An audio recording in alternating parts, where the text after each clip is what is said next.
Les gars, contre toute attente, on dirait que les choses sont une fois encore en train d'empirer. Des rapports sont sortis actuellement qui nous disent ce qu'il se cache réellement derrière ce crash, ce qu'il s'est vraiment déroulé avec la SEC et Gary Gensler qui est visiblement dans une vendetta contre Binance. Les gars, aujourd'hui on va parler de tout ceci, il faut qu'on parle de la raison pour laquelle on voit autant de choses se produire en ce moment, autant de poursuites judiciaires qui sortent les unes après les autres, et devinez qui est en arrière-plan, qui essaye de profiter de tout ceci. Voilà, on a vraiment beaucoup de choses à se dire aujourd'hui, et bien sûr je vais vous le dire, je vais vous mettre à jour concernant tous ces graphiques. Je vous mettrai à jour sur une chose clé qui se produit généralement lorsque le Bitcoin voit son bottom, alors restez du début jusqu'à la fin. Je vous informerai bien sûr également sur les stratégies de trading. Alors, bienvenue à tous, je m'appelle Maxime et je vous apporte chaque jour des nouvelles vidéos en français sur les crypto-monnaies en vous apprenant comment vous faire de l'argent sur ce marché. Si vous êtes nouveau sur cette chaîne, alors soyez sûr de vous abonner et d'activer la cloche dès maintenant. Et ceci étant dit, parlons finalement de tout ceci. Alors, ce que vous pouvez voir actuellement, c'est que le Bitcoin a connu un pullback. En fait, on est actuellement en prise avec la ligne orange en gras que vous avez ici. Comme vous pouvez le voir, eh bien, on a rechuté. On a eu un peu de drama, on a essayé de percer ceci et maintenant on est légèrement au-dessus, on essaie de se maintenir. Cependant, on va devoir voir comment cette chandelle va se fermer. Ça passe vraiment tout juste.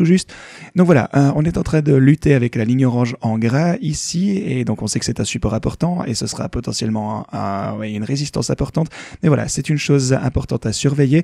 Dans l'ensemble, je pense toujours qu'on va commencer à remonter très bientôt. On va dépasser ces niveaux plus tôt que tard. Cependant, bien entendu, il faudra se préparer, bien entendu, à avoir des reculs également. En fait, il y a quelques jours, je vous parlais, alors qu'on descendait à ces niveaux, potentiellement qu'on pourrait descendre encore plus bas, donc on est préparé à tout ceci. Mais dans l'ensemble, je pense que la crypto est dans un bull market, vous le savez, et que la crypto, le Bitcoin, etc. vont augmenter au fil du temps à l'intérieur de cette boîte en bleu. Mais voilà, on verra bien entendu, ça reste à prouver, mais c'est mon opinion. C'est ce que je regarde en ce moment également sur les intervalles plus courts. Il y a une chose vraiment importante qui a tendance à se produire généralement au cours des bear markets. Alors regardons un petit peu tout ceci.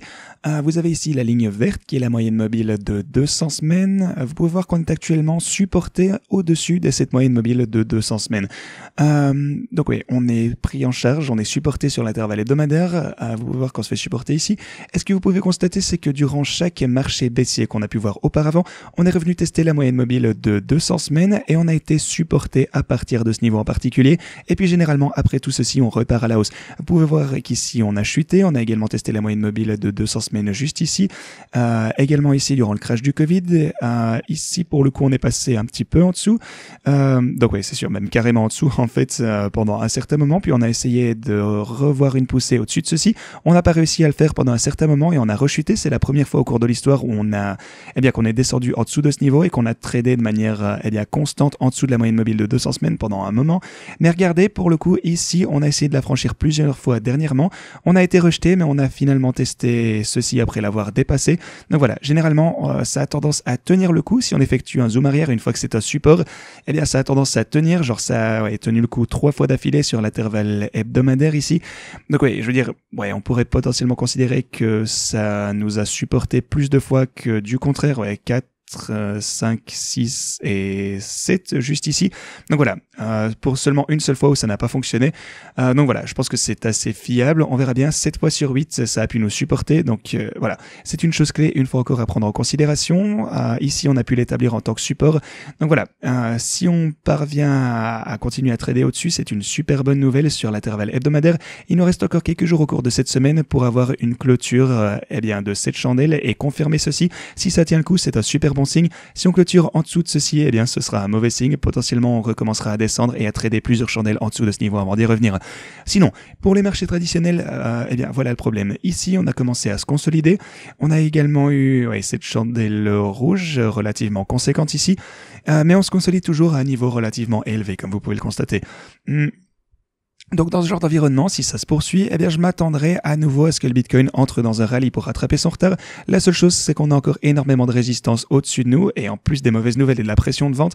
Et vous savez également qu'on a ce biseau qui est en train de se former sur l'intervalle journalier. Et aussi les gars, avant qu'on parle de quelques éléments clés ici au niveau des news, ce qui s'est passé avec la SEC, avec le procès de Binance, etc. On va passer en revue rapidement les stratégies de trading. Vous pouvez voir que les bots de couverture ici se portent plutôt bien. On a déjà 5% de profit, près de 6% ici en quelques jours seulement sur cette position. Donc voilà, encore une fois, super nouvelle. Ouais, ça nous donne quoi, 4 jours, quelque chose comme ça, donc pas mal du tout. Pour le reste des bots, vous pouvez voir qu'on a rempli 13 ordres de sécurité ici sur le bot rapide du Bitcoin. Lorsque ça arrivera à 7 ordres de sécurité, j'ajusterai mon take profit ici au plus bas possible afin d'essayer de sortir de la position. Même chose ici avec le bot de cycle, on en a 3 ici sur le bot de cycle d'Ethereum. Même chose ici, si on en obtient 4, eh bien j'ajusterai mon prix de prise de profit au plus bas possible pour essayer de sortir de cette position, et bien forcément au plus vite. Donc voilà, on est toujours en train de gagner pas mal d'argent ici. Les bots, les stratégies de trading fonctionnent toujours très bien, on a de la volatilité, c'est ce qu'ils préfèrent. Et si vous souhaitez utiliser tout ceci par vous-même, vous pouvez également le faire et récupérer jusque 60 000 $ en bonus en utilisant ce lien OKEx. Ça vous ramènera à une page, cliquez sur rejoindre maintenant. Une fois que vous avez configuré votre compte, vous êtes éligible pour gagner ce bonus en fonction de la taille de votre dépôt.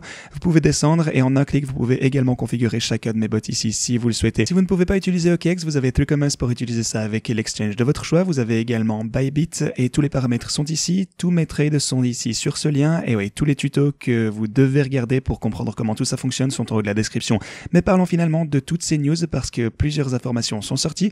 Je vous ai déjà parlé hier de la façon dont Gary Gensler était en fait l'un des principaux conseillers et en fait impliqué dans une escroquerie, ce qu'on appelle un exit scam d'une ICO en 2018. Et maintenant on a des nouvelles informations qui proviennent des avocats de Binance qui nous disent que le président de la SEC, donc forcément Gary Gensler, en fait proposé de servir de conseiller à la société crypto Binance en 2019.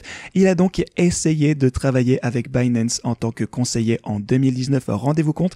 Donc apparemment, selon cet avocat, sa proposition aurait été rejetée et c'est peut-être pour ça qu'il s'agirait d'une vendetta personnelle contre la plateforme Binance. Cependant, il a des histoires un peu contradictoires parce que le Wall Street Journal a également rapporté que le personnel de Binance a déclaré avoir observé que Gensler avait refusé le poste de conseiller et qu'il était en fait généreux en partageant des stratégies à la place.